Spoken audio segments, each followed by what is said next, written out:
All right, so this is the first game up this Saturday. Just after I finish my cinnamon buns and coffee, the Big 12 championship between Texas and Oklahoma State will be taking place. Now, this is an interesting matchup because I've had conversations with people over these past couple of days and when I was in Texas last week about this game, and people will look at me and say, "Yeah, I can't wait for this Big 12 championship. It's going to be the rematch between Texas and Oklahoma, right?" And I'm like, pump the brakes on that one there. Hold your horses. It's Texas and Oklahoma State, and then like Oklahoma State, like how they get in there, and I'm like, I asked myself the same thing. The Pokes snuck their way into this game, just like LSU snuck their way into the SEC championship last year. And how did they do it? They won conference games and they beat Oklahoma, just like LSU won conference games and they beat Alabama. It's weird. You think it's like last year, yeah, the SEC championship, Georgia and Alabama, right? No, nope. Georgia and LSU. This one is Texas and Oklahoma State. A lot of orange on that field in Dallas this Saturday. The beautiful AT&T Stadium, one of the best venues in all of sports. So there's that narrative that surrounds Texas. Texas players, Texas fans, Texas alumni. They know it all too well, and they're fatigued of it. They're tired of hearing it. Texas always finds a way to fumble the bag. They always find a way to lose the one that matters. And this year is going to be no different. They've heard that time and time and time again, and it got amplified after that loss to Oklahoma. Well, I think they hear it loud and clear. And this Texas squad is going to ensure that that does not happen in this game. Yeah, I think that that's a huge source of motivation from being in a facility this summer here at Alabama. You kind of see the things that motivate players, hear the things that they talk about, and that is definitely one that is on the minds of every single Texas Longhorn.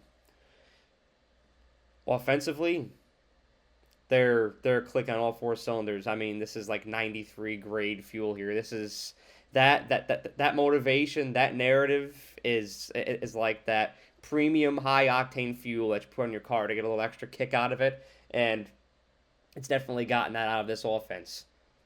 528 total yards against Texas Tech last Friday.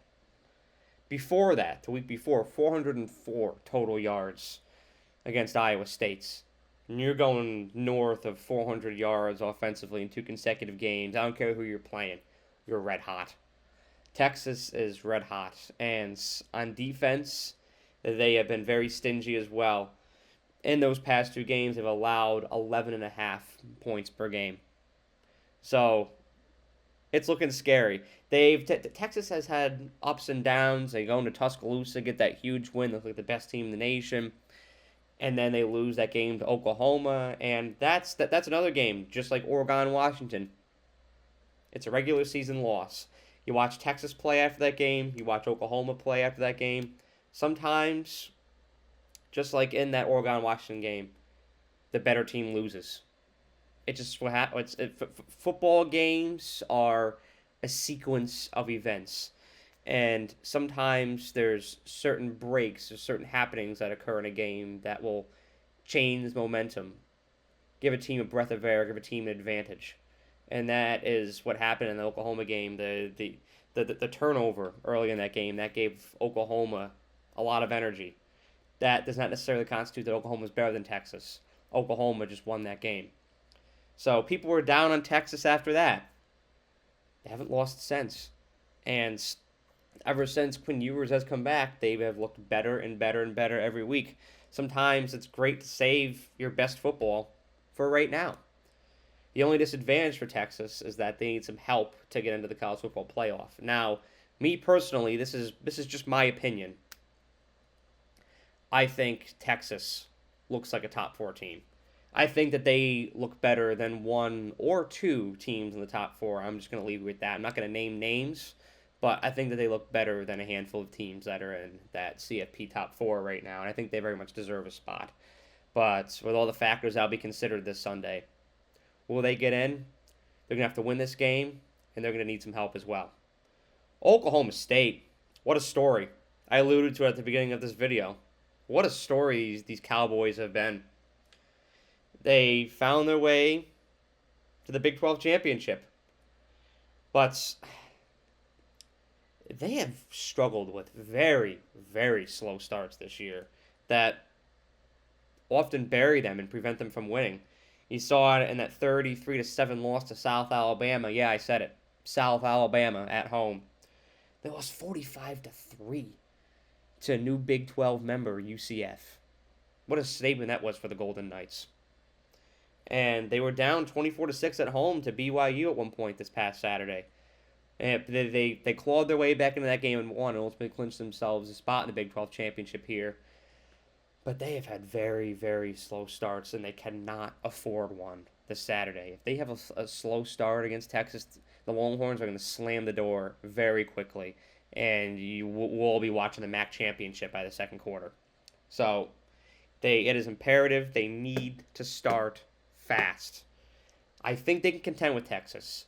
I think that they have enough grit and enough resilience. They've found their way here, and I think that they have enough togetherness as a team and enough resilience to compete with these Longhorns. But ultimately, I like Texas 35-20 in this game. I just think they're the better team. I think they're the better team, and I think they have a lot to play for right now. They know what's at stake. They know the narratives that are out there. These Longhorns have a chip on their shoulder, and they're ready to prove naysayers wrong. Have a great day. Thank you so much for watching this video. I really appreciate you and the time that you took out of your day to watch the video. And if you enjoyed it, please be sure to like the video and share it, as well as subscribe to The Era. The more likes and subscribers I get on this channel, the more resources I can attain, and the more resources I can attain, the more value I can provide to you, the viewer. And that is how I show my appreciation for you for the time that you devote to watching my videos. So thank you so much, and have a great day.